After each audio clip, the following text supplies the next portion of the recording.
YouTuber भैया लोग अपन अपन नीचे डाउन कैले। हाँ भाई, तू लोग का दिक्कत ना हो, न लोग का दिक्कत ना हो। बा अपन अपन काम बना के बैठ जा। तनी हाँ, बस बस भैया रुक जा तनी सा डाउन कर ले जाओ, ओकरे बाद बैठ जा जब प्यार से। बड़ी बढ़िया गीत आप लोग सुने। सपना में तू आवेला, दर्द दिल के बढ़ावेला, दूर जाके करे जा तू काहे हमके सतावेला। अरे आजकल के मेहरान आय आजकल के मन से धू सबर नाम के चीजें नहीं बा। अरे जब से बिना मोछा वाले होंगे कहाँ सबर करेंगे। ए भैया, पहले शादी विवाह हो जाए तो गवना 3 साल 5 साल 7 साल 9 साल 11 साल बाद जाए। आई जितना हमारे पीछे भैया बाबू लोग बैठा है इनकर गवना पक्का है ऐसे नहीं आई हुई।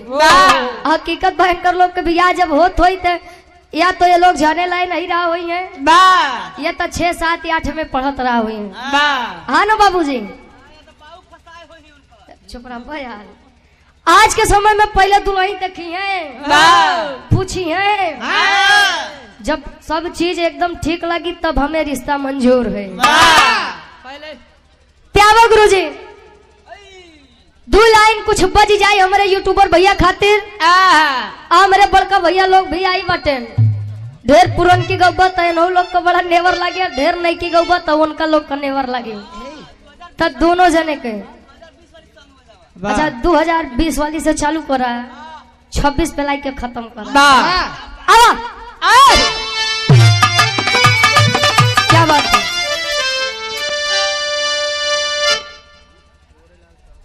ऑलरेडी आप गोरेलाल साहू जी गार्जियन जी के द्वारा 100 रुपए, ये हनुमान यादव बाबू जी कहाँ है भैया, भैया के ले लिया बबलू यादव भैया जी प्रयागराज से 100 रुपए आशीर्वाद के सारे। उदय राज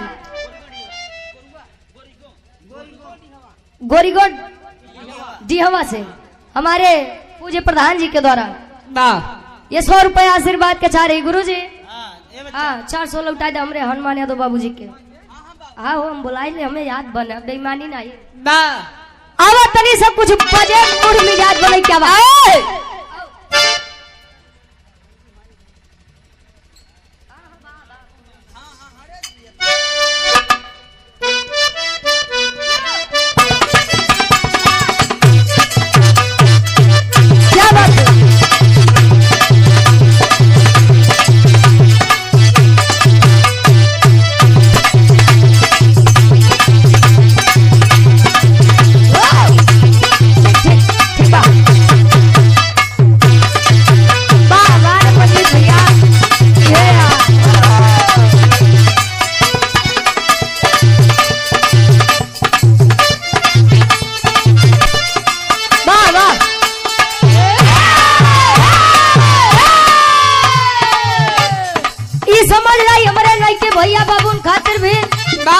जे समझे वाले जे रंगीन मिजाज के हमारे बाबू हरे बटन नहु खाते। एक दिन हमारे कार्यक्रम बनारस में रहे तो एक 70 साल के दादा आए, 100 रुपया हमका दे। अरे बारे दादा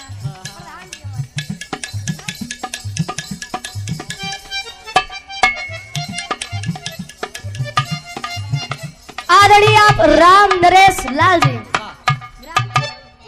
अच्छा राम नरेश पाल जी हमारे पूज्य गार्जियन जी के द्वारा ये सुंदर माला 100 रुपए आशीर्वाद के चारे की हम बच्चे अपनी कला में कामयाब रहे। दादा आयन तो अच्छा भैया थोड़ा समझिए आप लोग, दादा आयन तो 100 रुपया दे। कैन बिटिया तोहार बड़ा तारीफ सुने ही बड़ा यूट्यूब पे तोहन देखे थे। हम कहे दादा ओकरे खातिर शुक्रिया, कोनो बात बा कोनो फरमाइश बा? कहे हाँ हाँ 70 साल करे हमके बोला कहन हरनवे धई धई बता। अच्छा हम कुछ देर तो उनका देखत रह गए, हम कहे पहले सोच लिया कि है गाय दे, कहीं हाँ गाय जा। हम कहे ठीक ठीक बैठ जा, बिरहा में इधर उधर ना हो, बिरहा गाय के तब आपके फरमाइश पूरा कर दे। अच्छा जब ले उनकर मन वाली चलत रही तब तक तो ठीक बा। आ लगे जब पुरन की गावे त्याग कहे काम करा हमार 100 रुपया वापस करा दूसरे से गवाही हम अगले गवैया से गवाई ले हमके महाराज इनके 200 रुपया दे दे लेकिन हमार पीछा छोड़े बारे कोनो लड़का कोनो लड़की से या कोनो लड़की कोनो लड़का से कहे बाबा अमाला हमरे ई राकेश चाचा से हमरे चाची कहे बारे तो हर चाची अरे यार का भग कोनो दिक्कत बका ना हम सवेरे अब शादी ब्याह बहुत अच्छे छिए कहा बा अब हमरे चाची कहा कैसे चाची हमार नहीं घरे हां चाचा हमरे अपने घरे रहा तब हमार चाची फोन लगाई के कहा का कहे अरे लेके मोबाइल करी ले ये समाइल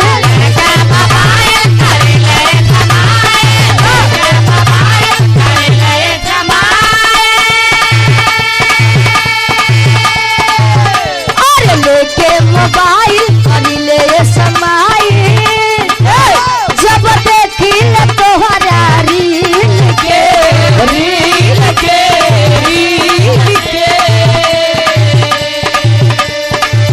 जब देखी ले तोहरा रील के गईला जब से मिल के गईला जब से मिल के हम हो गईली बिना दिल के गईला जब से मिल के हम हो गईली बिना दिल के जब से गईला मिल के हम हो गईली बिना दिल के जब से गईला मिल के ये हम नहीं हमारे चाची कहाँ है आदरणीय पूर्व पुलिस विभाग सेवानिवृत्त देश के सेवा करके गांव की सेवा करना चाहते हैं माननीय आप हरिश्चंद्र यादव जी ग्राम बरेंदर के भावी प्रधान पद के आप प्रत्याशी हैं हम चाहेंगे कि हमारे पूज्य बाबूजी के नाम पर एक बार जोरदार ताली बजाएं क्योंकि उन्होंने देश की सेवा की है अब गांव की सेवा करना चाहते हैं प्रयागराज के शेर है बजाई लोग बजाई ले जब भैया बजाए ले जन अगले जन्म घूम घूम बजावत जाबे आदरणीय आप विमल यादव जी खोवा वाले जो यह कार्यक्रम करवाए हैं अच्छा जो कार्यक्रम हमारे करवाए हैं अच्छा तब तो बार बार पहले की प्रणाम बा आशीर्वाद के चारी के हम बच्चे अपनी कला में कामयाब रहे ऐसे बेचत रहा भैया ऐसे कलाकारन के मनोबल बढ़ावत रहा आशीर्वाद के चाह रही लेकिन कहे हो जवानी के दुनिया दीवानी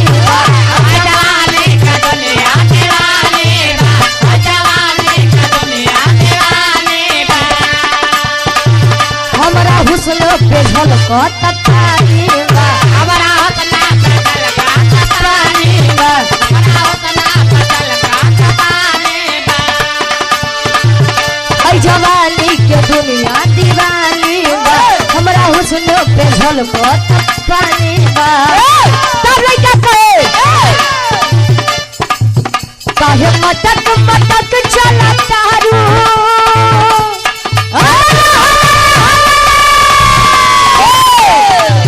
काहे मटक मटक चल तारू देखा के होई गोर टंगरी हमरा नैला के चैना छोड़ावे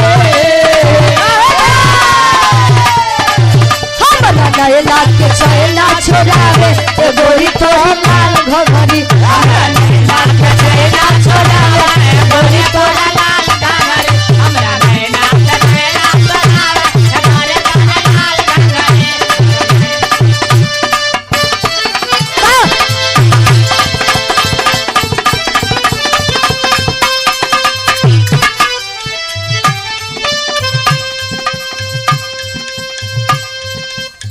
में सीधी एक बात आया है सो जाएगा राजा रंग फकीर कोई विमान पे चढ़ चला कोई बंधा जा आरा खुर्द से धर्मराज यादव जी हमारे गार्जियन जी के द्वारा ये 200 रुपए आशीर्वाद के चाह रही ए भैया आया है सो जाएगा राजा रंग फकीर कोई विमान पे चढ़ चला कोई बंधा जा दुनिया की सच्चाई है जीवित इंसान कभी स्वर्ग जा नहीं सकता और मृतक इंसान कभी स्वर्ग से आ नहीं सकता। बड़ी ऊंची ऊंची बात है, आप लोग बाहर से सुना निर्गुणी भाव में। और एक तरफ हमारी तरफ से निर्गुणी पूर्वी रही, खाली एक लाइन कैसे। अब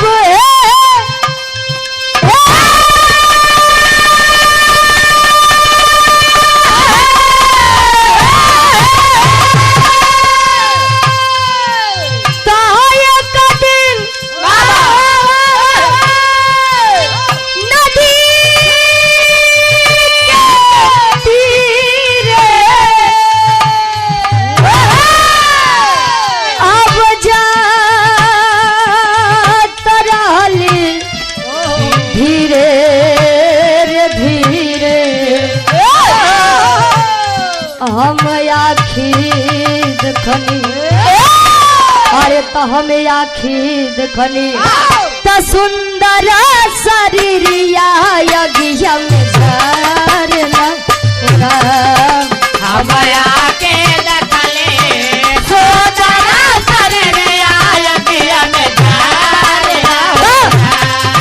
हम आके देखले सुंदर शरीरिया यज्ञ में झरना। पप्पू विश्वकर्मा जी, बाबा आकाश फतेहपुर माफी रेवेंटर आकाश बाबा बताए तो भैया लिखे यहाँ फतेहपुर माफी से 102 रुपए देकर सम्मान के आशीर्वाद के साथ सुंदर शरीरिया यज्ञ में झरेला हो रहा। कितनो पर तेल साबुन लगौबा ए भैया, हमारा यहाँ पर अपना कौन है? कोई नहीं। जब लाश जलती है तो हमारे अपने भी टाइम देखते हैं, रे यार अबे कितना टाइम और लगी।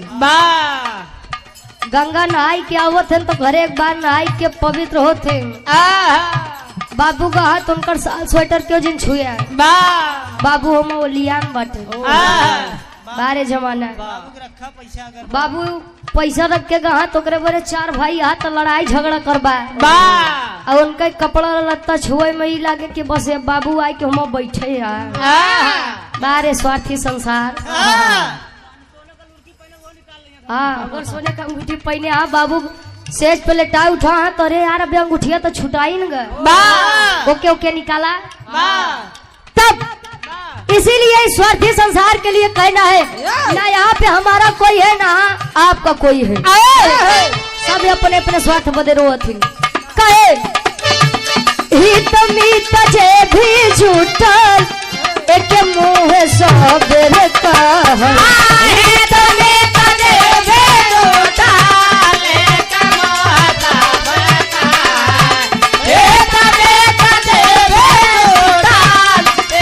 मुँह हित मीत जे भी झूठा एक मुँह सबेर कहल। अब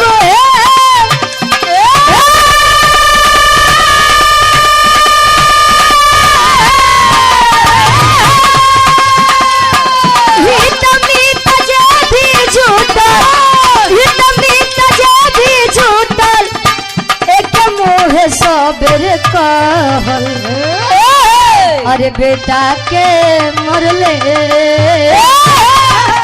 अरे बेटा के मरले तब बाबूजी के नासर तनवा झर लहो। बेटा के मरले बाबूजी के नासर तनवा झर लहो। बेटा के मरले बाबूजी के नासर तनवा झर लहो। आदरणीय आप पूज्य गुरु जी जो कि बिरहा जगत के बहुत ही सुंदर कलाकार हैं भैया। पहले के लोग कहा कि रघुकुल रीति सदा चली आई मेहरारू ऊपर जुलुम ढाई। तू तो पूरा लाइने चेंज कर देता यार। कहे रघुकुल रीति सदा चली आई प्राण जाई पर वचन न जाई। बात खातिर जान न देव लेकिन बात से पीछे नहीं हो। वाह अगर ये आज के समय में सदस्य घरे में 10 जने आए तो वहाँ 4 जने पानीदार मिली है वाह और 6 जने सुबेरे का कहिए संझक का हो जाइए वो नहीं जानते। वाह ए भैया एक छोट सा बिरहा ऐसा नहीं पूर्ण विश्वास बा कहानी शीशा के जैसा साफ हुई।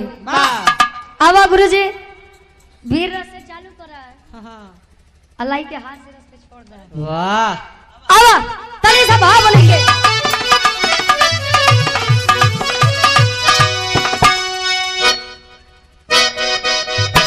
क्या बात है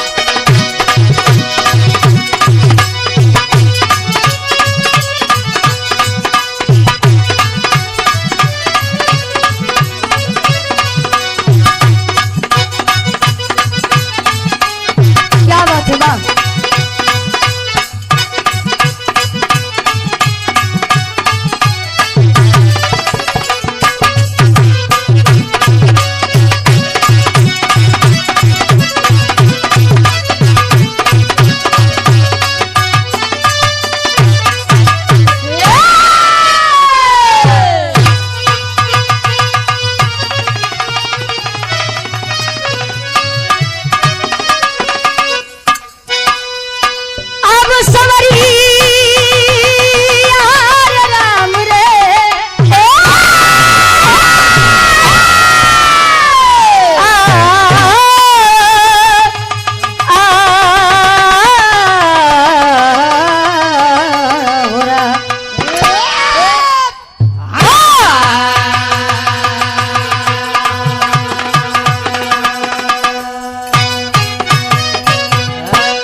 रामायण महाभारत ई तो आप लोग जान लो कर खाने है।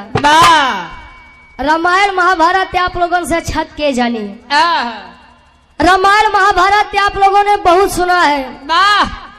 हम तनी सा कहानी यहाँ से चेंज करब आई कहानी आप लोग के समझ में आई जाए तो हम जान जाब कि हमारे बिरहा गाँव सफल बा।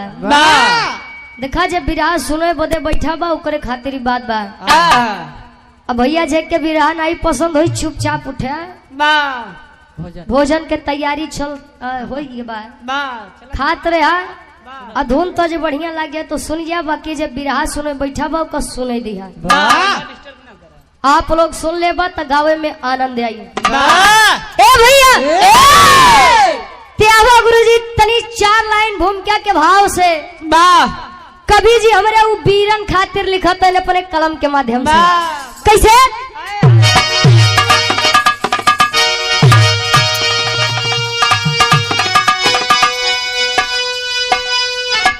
तो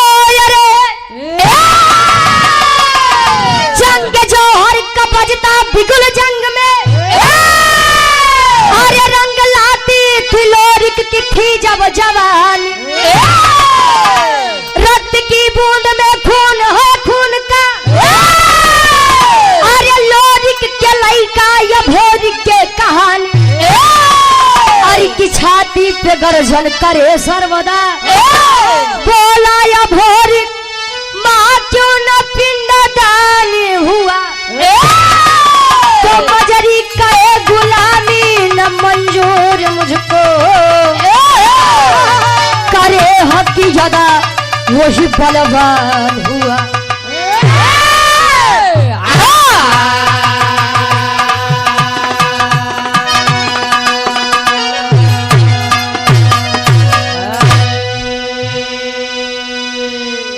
जंग जोहर कबजदा बिगुल जंग में अरे रंग लाती थी लोरिक की थी जब जवानी रक्त की बूंद में खून है खून का तो लोरिक के लइका या भोरिक के कहानी। अनिल यादव हमारे बड़े भैया जी के द्वारा 51 रुपए आशीर्वाद के चाह रही रामायण महाभारत आप लोग रोज सुनत है भैया आज तनी कुछ हट के सुन ला हाथ जोड़ के विनम्र निवेदन बा कि कहानी शीशा के जैसा साफ हुई। ए भैया वीर लोरिक के नाम तो आप लोग सुने होबा सुने तो होबा ना ऐसा तो बा नहीं कि वीर लोरिक इतना बड़ वीर उनकर नाम में क्यों नहीं सुने हुई। ए भैया वीर लो लोरिक के पिताजी के नाम कुबई रहे, कुबई दादा। हाँ अब कुबई जी के ससुरारी कहाँ भाई आप लोग जानत है? नहीं जानता है? हाँ तो को पता ए भैया, कहानी में इंटरेस्ट तब होई जब कोनो अच्छी और रोचक बात सुने के मिली तब। कुबई दादा के ससुरारी ये हमरे नेवाड़ी जेठवारा प्रतापगढ़ में बा।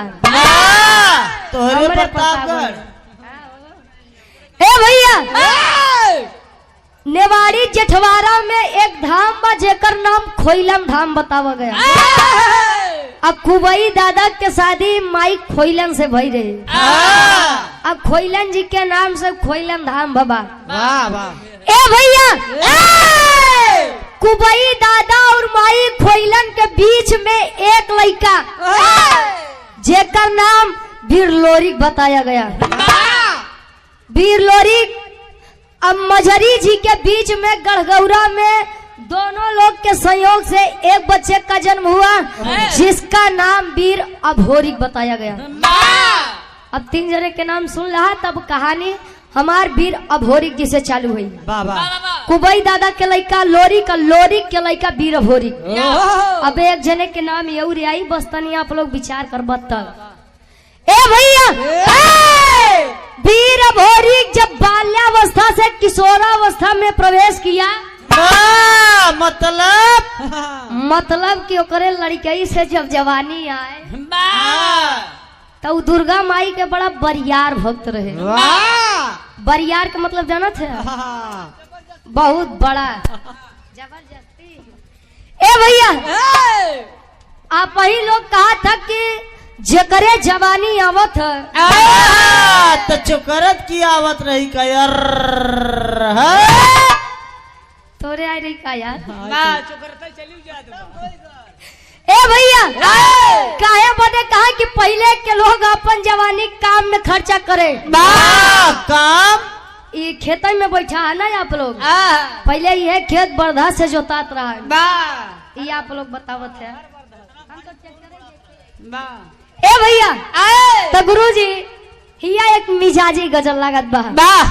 कोनो आशिक अपने मासूका से कहे का कहे? बारे आशिक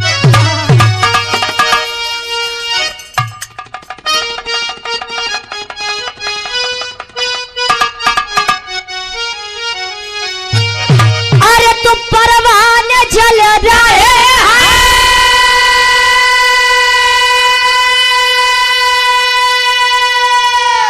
अरे तू परवाने जल रहे हैं, तेरे इश्क में तमा, अरे परवाने जल रहे हैं, तेरे इश्क में तमा, जानम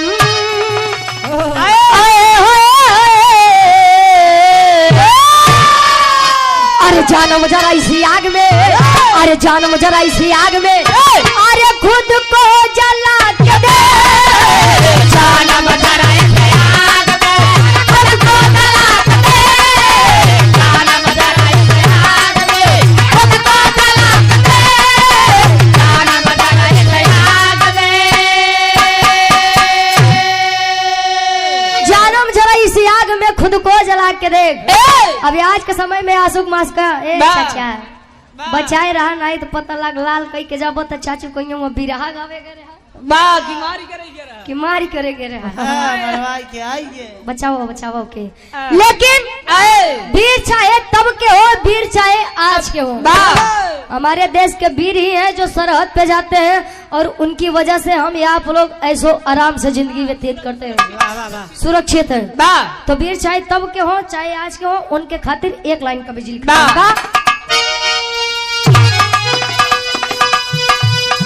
अरे बोला है वीर बघेला,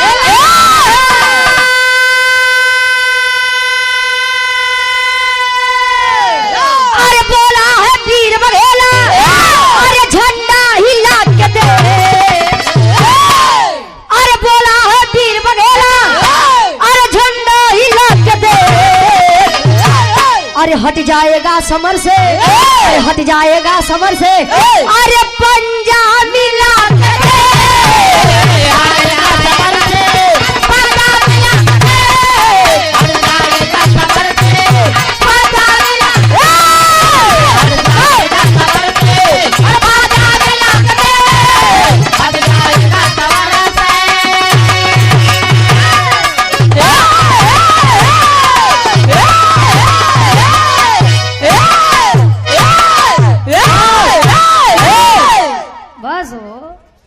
ए भैया कहे बोला है वीर बघेला झंडा हिला के देख और हट जाएगा समर से तू पंजा मिला के देख। आप 10 कुकुरन लाइक के टहरबा अब बड़का मर्द बनबा मर्द होबा तो सामने से वार करबा अब पीछे से जवार करत है वो के का कहते मौगा। आते आप लोग विचार करो कि मर्द है ए भैया ई तमाला बीरन खातिर हमरे बिरहा के कहानी के शुरुआत कवि जी जौहरी छंद से लिखते हैं। कैसे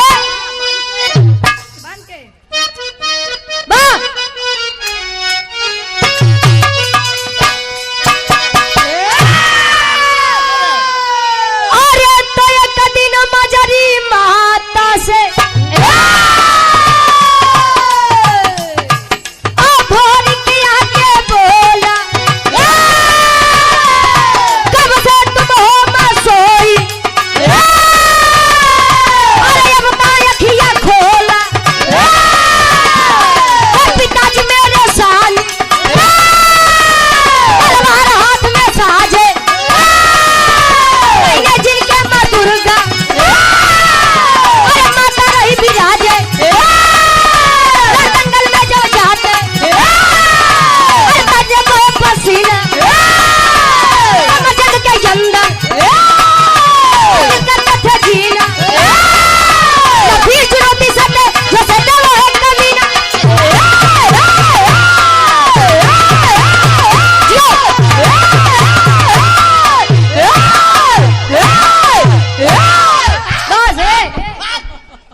हेलो हेलो तू लोग ही है रामलाल गुप्ता, रामलाल गुप्ता प्रधान समोधीपुर।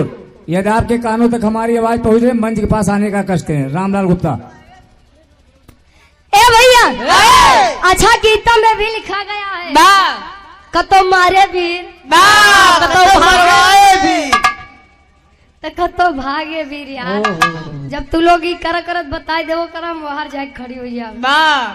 ए भैया ई वीर रस कहानी तनी के समझिया। वीर भोरी के एक दिन माई मजरी से जाई के पूछत बा माई ए माई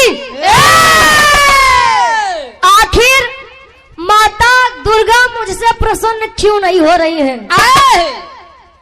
आखिर मेरे पिताजी भी तो उनके बहुत बड़े भक्त थे। कहे बेटा ये बात हमसे कहे इजाई के माई दुर्गा से पूछ। माई दुर्गा के पास आया और विचार कर लिया तो आज बिना पूछे जाई बना बैठ गया। माँ अय माँ मेरे पिता पीर लोरी जब भी आपको जरूरत पड़ी अपने जंगे का खून पिला करके आपको संतुष्ट करने का काम किए हैं। ए महतारी हम नहीं के लइका ये भोरी कहीं माई दुर्गा प्रकट हुई कहीं बेटा ये भोरी मैं तुझसे किस लिए खुश हूँ मुझे ये तू बता। कहे आज तक मेरे अनन्य भक्त और तेरे पिता वीर लोरी का पिंडदान नहीं हुआ है। ये आप लोग कहते हैं कि जब ले पिंडदान नहीं किया जाए तो पुरखा पुरानिया तरन तार नहीं होते। ए भैया हम तो कही थी लड़का लायक मिले नहीं तो मिलवे नहीं करे। लड़का सपूत मिले नहीं तो मिलवे न करे।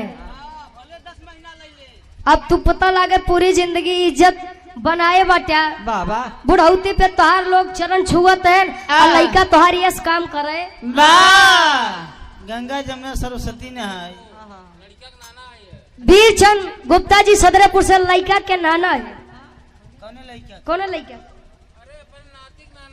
अरे हमहू जानते अपने नातिक नाना होबा बेटवा बबुआ होबत। ए भैया ये हमारे गार्जियन जी के द्वारा 100 रुपए आशीर्वाद के चारे कि हम अपनी कला में कामयाब रहे। आपका कृपा आपके नतियों बनी रहा है हमारे ऊपर बनी रहा है। हमारे नानी के हमारे नमस्ते बोल दिया भाई।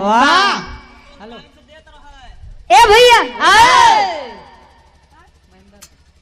और आदरणीय आप अपना म्यूजिक प्रयागराज के प्रोपराइटर साहब हमारे महेंद्र यादव दादाजी ये 100 रुपए देकर सम्मान के आशीर्वाद के चाह रही है। कि हम बच्चे अपनी कला में कामयाब रहे। माई दुर्गा पूछे बतावे आया गड़गौरा माई मदरी से कहे माई ए माई ये मैं क्या सुन रहा हूँ? कहे क्या? कहे आज तक मेरे पिता वीर लोरी का पिंडदान क्यों नहीं हुआ? काई गड़गौरा में करो वीर नहीं है का? कहे बेटा वीर तो है लेकिन पिंडदान और तारन तार हमेशा उनका वंश ही करता है। ए लइका हम तोरे बाबू का तो खोई दे बेटवा लेकिन हम तो का अपने से अलग नहीं हुई दे। बेटा कोनो बात बका कहानी यार से हमार तनी सब मोड़ ले। कहे पिपरी के राजा सुरपति, पिपरी के राजा सुरपति बेटा जो भी पिंडदान करने आता है उससे युद्ध करना पड़ता है और इस बात का प्रमाण है कि आज तक सुरपति से युद्ध में कोई नहीं जीता है। ए भैया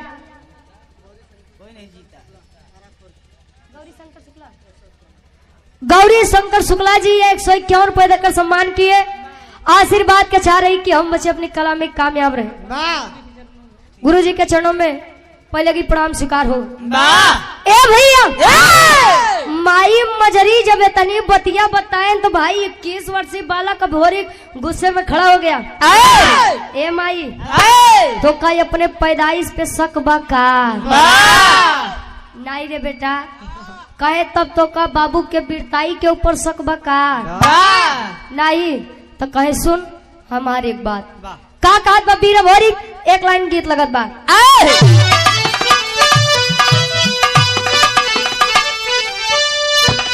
आरे त झूलनी पे उड़ानी, आरे त झूलनी पे उड़ानी आई जहाजिया उड़ा दो, आई जहाजिया उड़ा दो हमार पाई जे बड़ा जहीरा जला दो, हमार पाई जे बड़ा जहीरा जला दो, हमार पाई जे बड़ा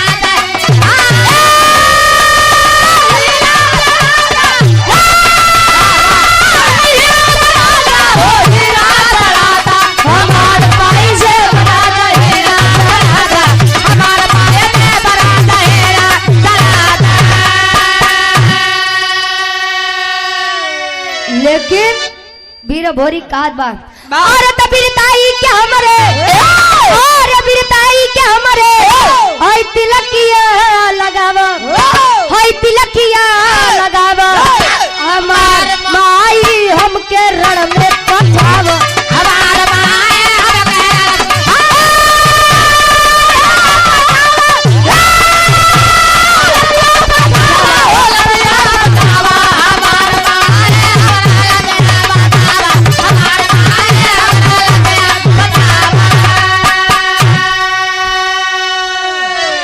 बाढ़ल गुमान बाटे अब दुश्मन के भारी, मिटाऊ खानदान बाटे पूरी तैयारी, मिटाऊ खानदान बाटे पूरी तैयारी, मिटाऊ खानदान बाटे पूरी तैयारी। ये में बीएड है हमारे धर्म के बड़े भैया राहुल गुप्ता जी, आई हमारे डॉक्टर चाचा के लड़का है शर्म के कारण आदरणीय हमारे बड़े भैया जी के द्वारा 101 रुपए आशीर्वाद के चाह रही। अब माई भगवती की कृपा आप पर बनी रहे, प्रगति के मोड़ पर परस्पर आप आगे बढ़ते रहे। हाँ बस बस कांडे का रूप ले ले हाँ बस अच्छा सामाजिक चला ये वाला ठीक ठीक ठीक ठीक ठीक भैया हम भी रस गाय देते ही कांड हमारे चाचा गाय दिए हैं, अब फिर सामाजिक कांड हम दोबारा गाय दे। पहले मौके के बात हो जाए, अब मौके के साथ साथ ही इतिहास है, इतिहास बोलता है।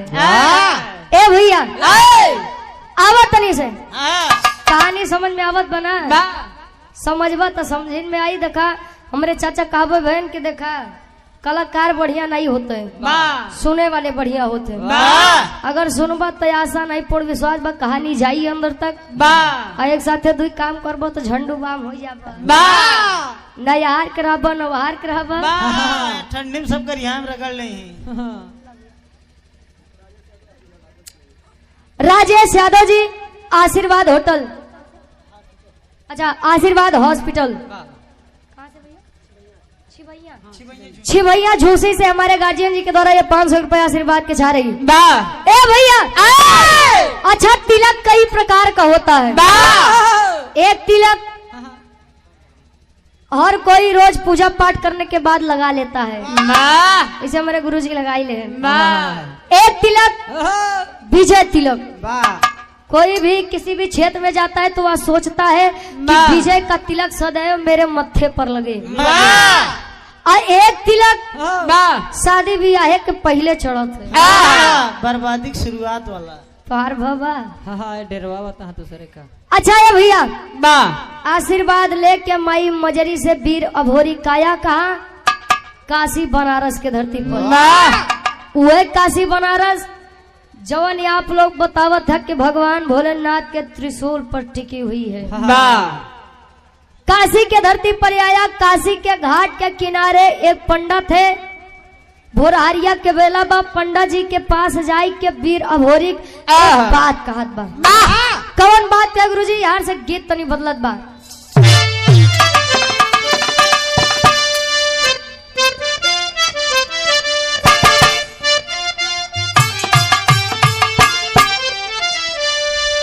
कोनो दुल्ही के गौना के दिन जब पड़ा तो सखी सहेली से बतावत बा। पहले के समय में जब गौना के दिन पड़े तो भैया मेहरारू बेचारी डराई कि हमका सास ससुर कैसे मिली है, हमका दुल्हा कैसे मिली। आज के समय में तो लोग डरात है कि पता नहीं सास ससुर डराते हैं कि हमका पतो हो कैसे मिली। और सास ससुर से ज्यादा तो भैया लोग डराते हैं कि हमका मेहरारू कैसे मिली। पता नहीं महीना 2 महीना जिए दे। ए भैया, दुल्हिया कहा अपने सखी सहेली से का कहे? लाइन गीत लगा।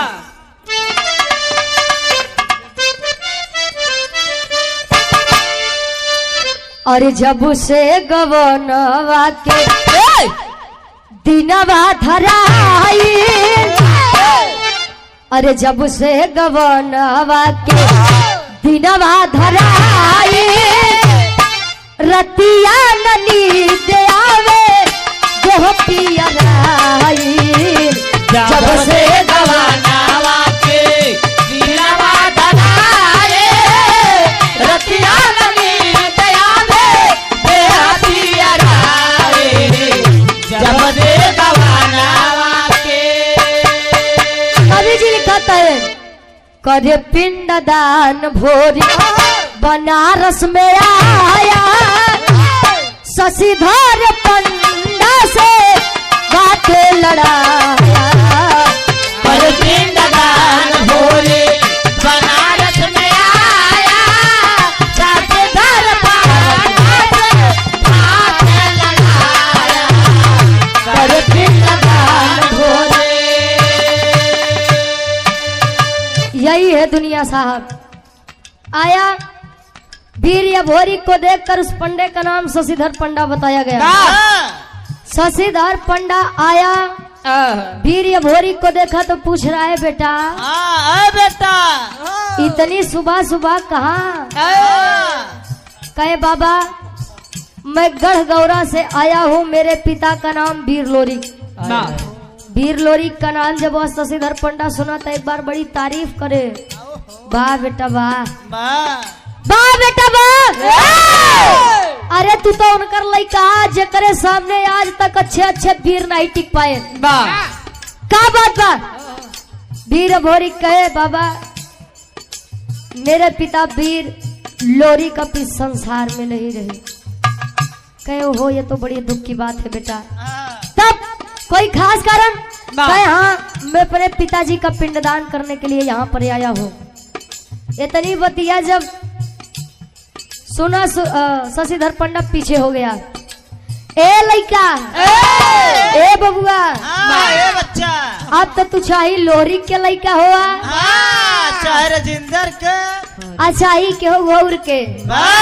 सुबह का पहला पिंडदान बेटा मैं नहीं करा सकता। क्यों?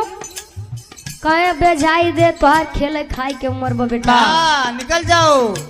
कहे नहीं नहीं मुझे बताइए क्या बात है। तब शशिधर पंडा एक बात बतावे। क्या बतावे?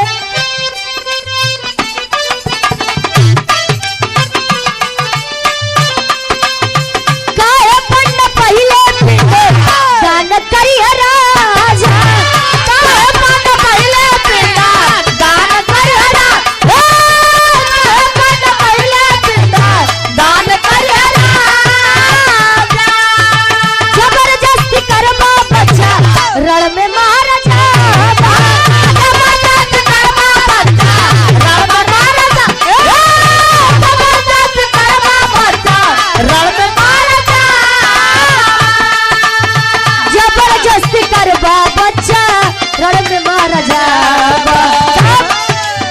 सुन के खबरी भोरी रन में गुस्सा आया, शशिधर पंडा से बात लड़ाया।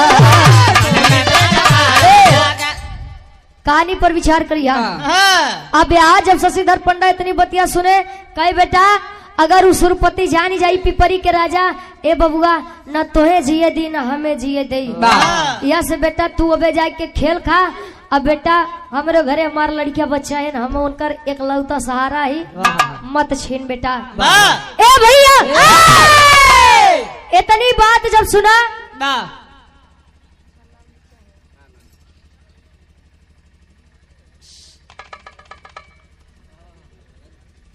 आदरणीय परम सम्मानित हृदय के हमारे गार्जियन जी, आप रमाकांत यादव जी मास्टर साहब यानी हमारे गुरु जी, ये प्रत्याशी जिला पंचायत सदस्य के हैं प्रतापपुर से, वार्ड नंबर 3 से। हमारे गार्जियन जी के द्वारा 251 रुपए आशीर्वाद के छारे के मुझे अपनी कला में कामयाब रहे। ए भैया निकाल के तलवार वीर भोरी गर्दन पर रख दिया।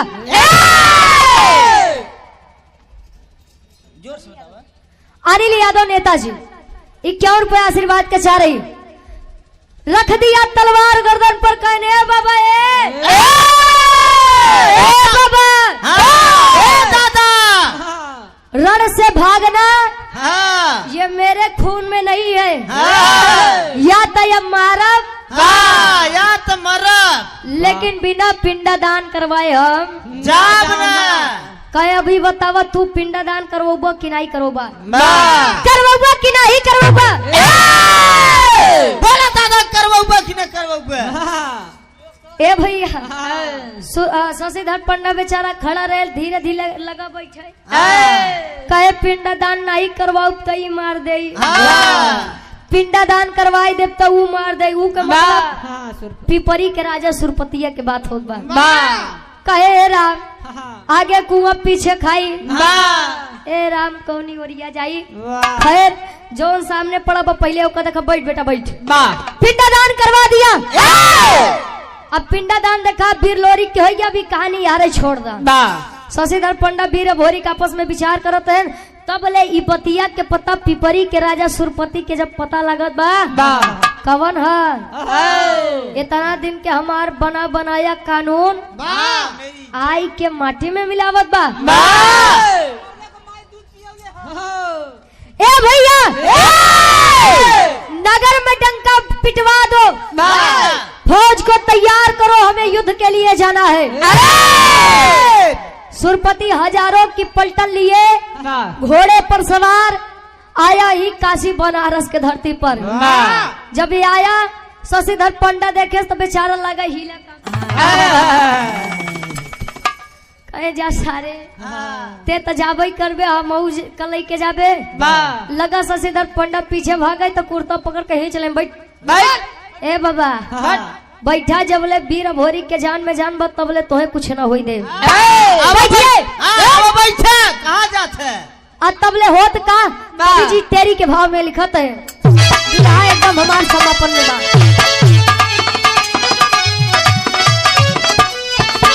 अरे राम जवानी जंगी जूझे जमके, अरे तो जवानी जंगी जूझे जमके, तलोरी को पूती या भोरी कहे मिटाऊ हमके रे हमके रे हमके।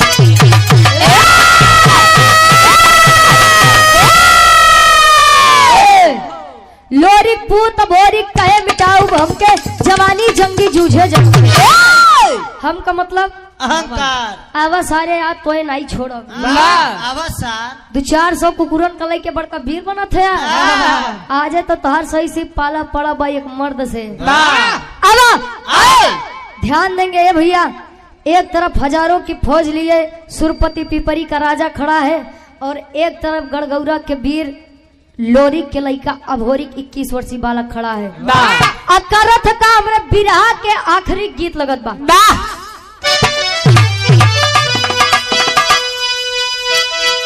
आरे ससुमार तनवा, आरे ससुमार तनवा, आई न नदिया मार तनवा रे तनवा, आई हो मारना कि तनवा, आई हो मारना हमरे भैया के सरवा रे तनवा, आई हो मारना हमरे भैया के सरवा तनवा, आई हमारे हमरे भैया के सरवा तनवा, आई हमारना। ए भैया हंस के आग ना लगावल जाया, हम चाचा के नहीं कहा था वो तो लइया बतावे, लेकिन गौर करेंगे बिरहा पे। लोरी के पुतवा गरजा, लोरी के पुतवा गरजा, हीरा वाला बनवा जनवा, आई के मरमना के जनवा, आई के मरमना कपूदा जंग माय बनवा रे जनवा, आई के मरमना कपूदा जंग माय बनवा रे जनवा,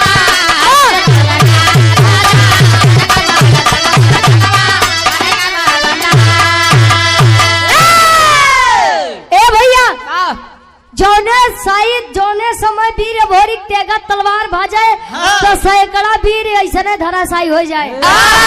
अब मारत काटत भारत काटत भारत काटत भारत काटत भारत काटत भारत काटत भारत काटत भारत काटत।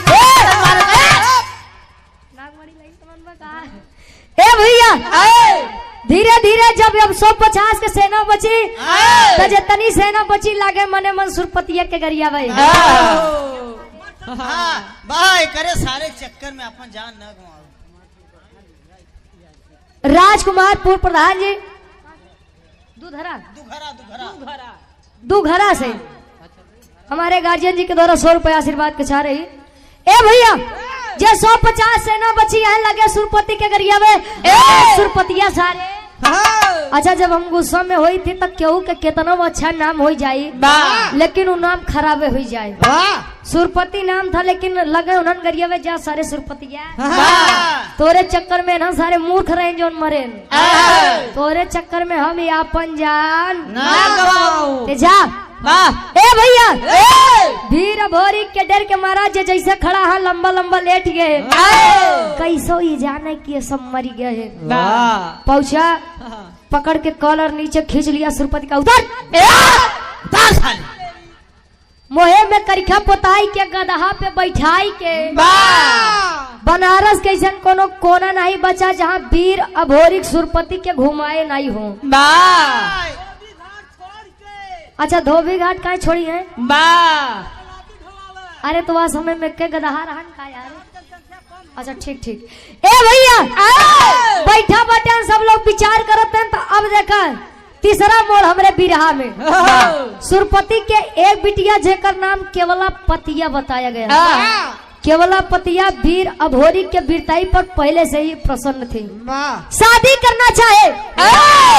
ए भैया अब तो जब इतनी बात सुने कहे सब तो देखब कि वीर अभोरी अहन के आए बनारस के धरती पर होत का पापट के भाव में कवि जी लिखा था।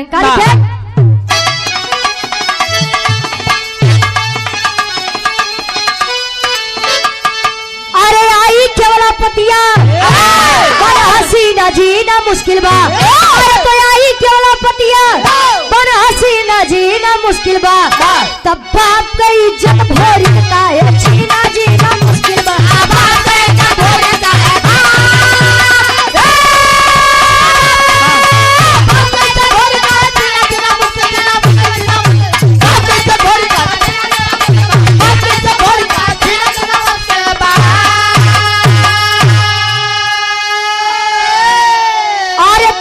चलाई दिहोली सुगना बनाई हो पिजरा में कैद करके पीपरी लेके आई हो।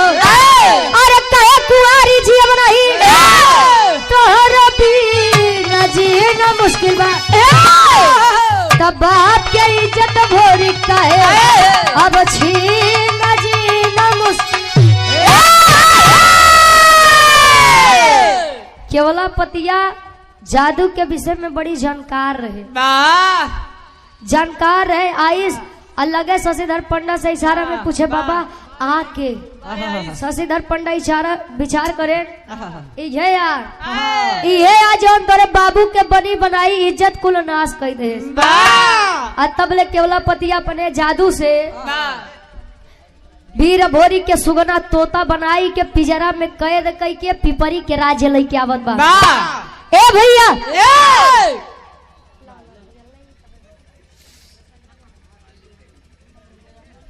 और हमारे धर्म के बड़े भैया जो कि परिचय के मोहताज नहीं है, आदरणीय आप कृष्णा यादव जी बरेंद्र से सुंदर माला और 100 रुपए देकर सम्मान के आशीर्वाद के चाह रही ले भैया।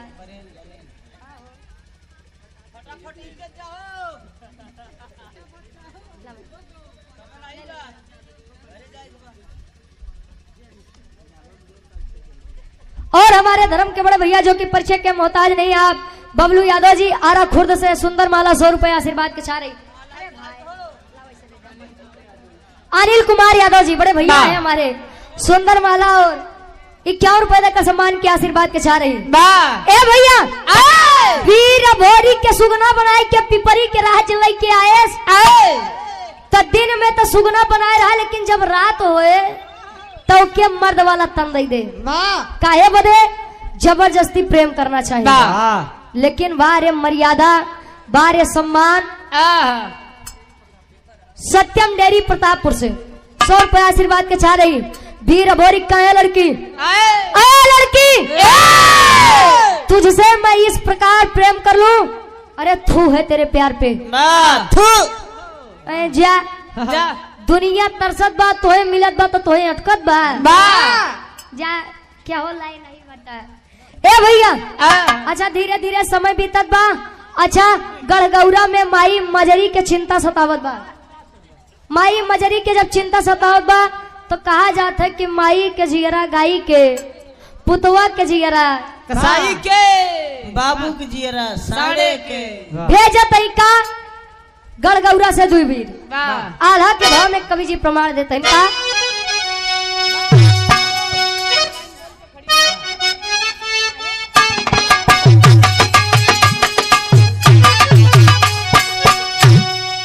अरे तड़ पेली मजरी महाटा गौर के नगरिया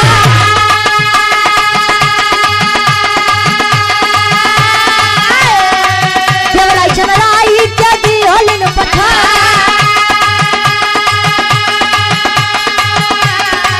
धीरे धीरे आई गईले काशी के धरतिया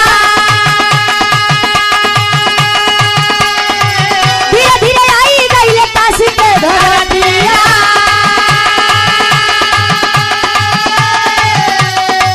शशिधर पंडा हो गईलन बेटा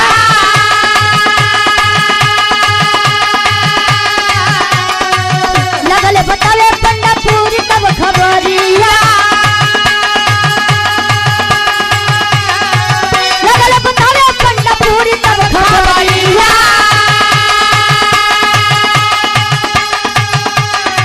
चलो पके सुगना दे सब भोरी के बना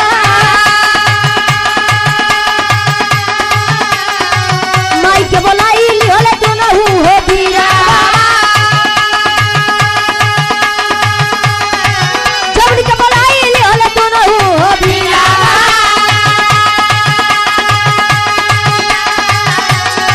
झूमी झूमी जोगी बन के भजन रहेगा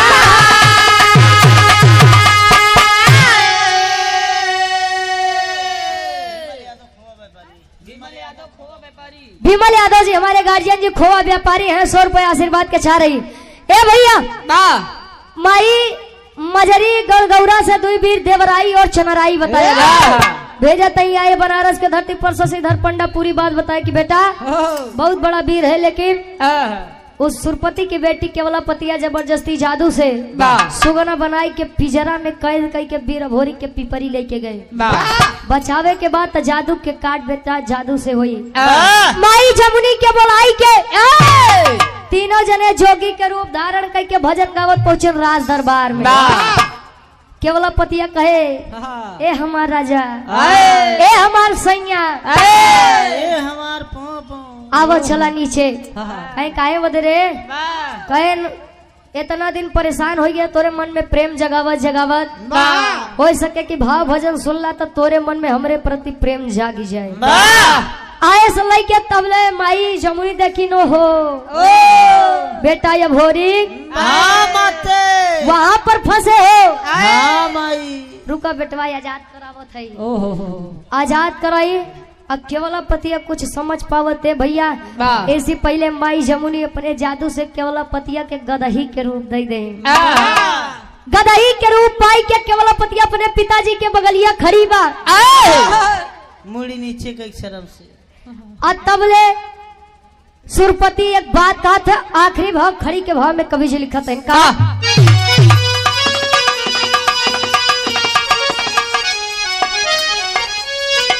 अरे तमाने गलती जमुनी के आई चरनिया दई के, अरे तमाने गलती जमुनी के आई चरनिया दई के, हम आई भाई तू बहिनी वचनिया कही के।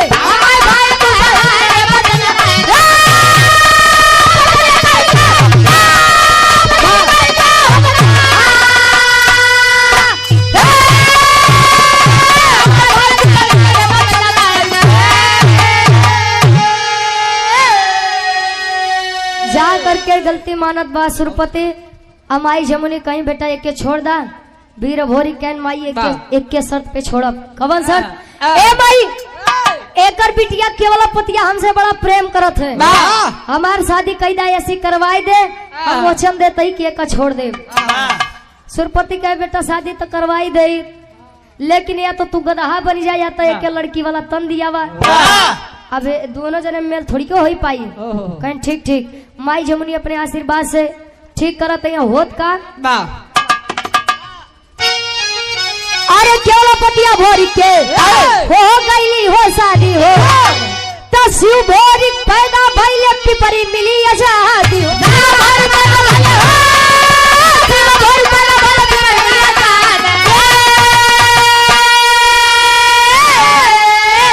अरे तय अपने घर आए आई दुल्हनिया लई के, अरे तय अपने घर आए आई दुल्हनिया लई के, हम आई भाई तू बहिनी वचनिया। केवला पतिया और अभोरी की शादी हो गई, गढ़गौरा वापस आए। धीरे धीरे समय बीता, दोनों के सहयोग से एक बच्चे का जन्म होता है जिसका नाम शिव भोरिक बताया गया। कुबई दादा के लड़का लोरिक, लोरिक के लड़का अभोरिक और अभोरिक के लड़का शिव भोरिक। कहानी हमारे यार छूटत बा, आखिरी में खानदान के परिचय बा।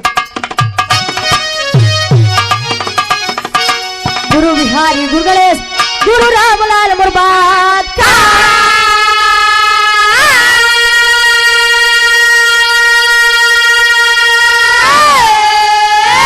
अरे स्वर्ग विराजे कभी चंद्रिका, बच्चन का विजय पताका।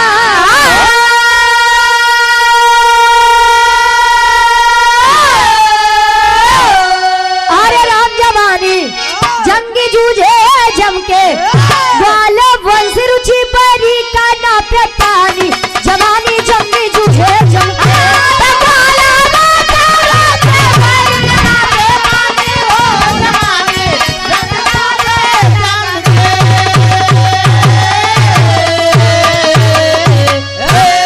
गाय बजावे काय सुनो में कोनो भी गलती कसूर भाव है, आप लोग अपन लड़के बच्चे समझ के माफ किया। चाचा जी के नंबर पर आप लोग बाहर से आनंद ले जाए।